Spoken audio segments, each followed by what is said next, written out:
Welcome back to the video series entitled My Husband Cheated, Now What? This is number 5 in a series, and they all build on one another, so it's important, if you have not seen the previous videos, that you go back and watch those, because there's activities I lead you through that fall in succession. Also, I have finally re-recorded video number 1, so please go back and re-watch that. If you saw the first one, it's awful, and I was daring greatly and braving the wilderness in the new territory of vlogging, and my confidence is building, my skill is building, and I went off script, and that's much better.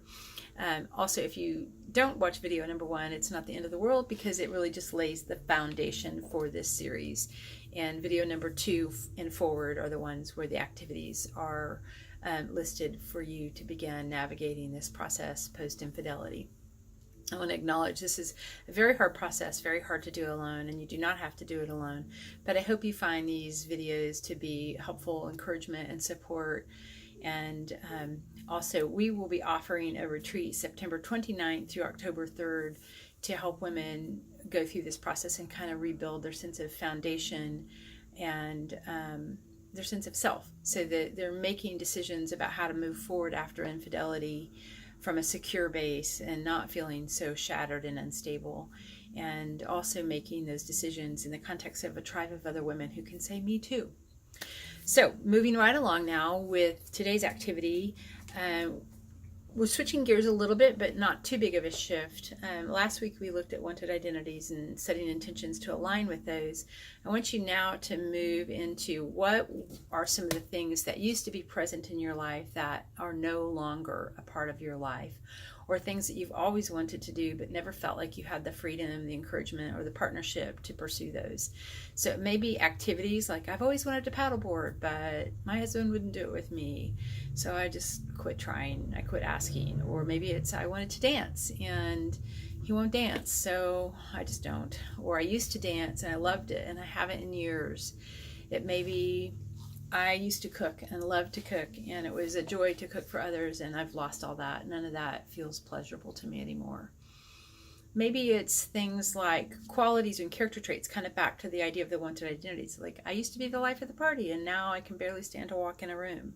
What was it that made you the life of a party? Was it you were quick-witted, you had a good sense of humor, you could tell a joke or a story well, you could laugh easily at what others were sharing, you could engage wholeheartedly in interactions with others? Maybe those things are now missing. Write those things on a list, and then I want you to pick, as best you can, one a day to try. So sometimes if it's the activity thing, you may not be able to get those in every day, but if it's more of a character trait thing, you can try that. Like, I'm going to really be intentional to laugh at things that I see or hear today that maybe are just a little odd, and I could just go, oh, that's weird, or I could actually smile and laugh out loud at the thing and see what that feels like if laughter is something that seems to have escaped you. So make that list of qualities and activities that you've wanted to do or used to do but no longer do, and begin to explore those. And then in that exploration, I want you to pay attention, tune in inside, like, what is this like for me? So do I like it? Do I not like it? If I don't like it, what are the obstacles to liking it? And are those things I can remove? And do I think I could learn to love or like or enjoy this activity again if I could remove some of the obstacles? Those obstacles may be things you need to work with a therapist on, and they may be things that you can just change your mind about. You can have a shift of perspective and begin to enjoy them. Again, these are the things you do not have to work entirely alone. I suggest that post-infidelity you do seek counsel with a therapist.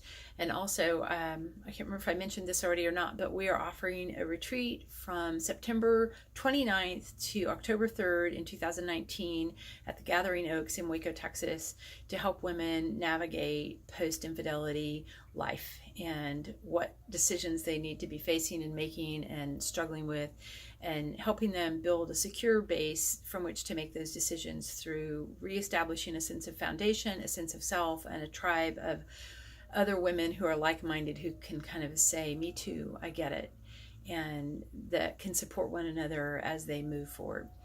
I hope that you're finding this video series helpful. There will be a 2-week break at least between now and the next video, because I will be out of the office, but we will pick back up with number 6. And if you're wanting further support, please reach out. We're available by phone at 254-235-3500. Thanks.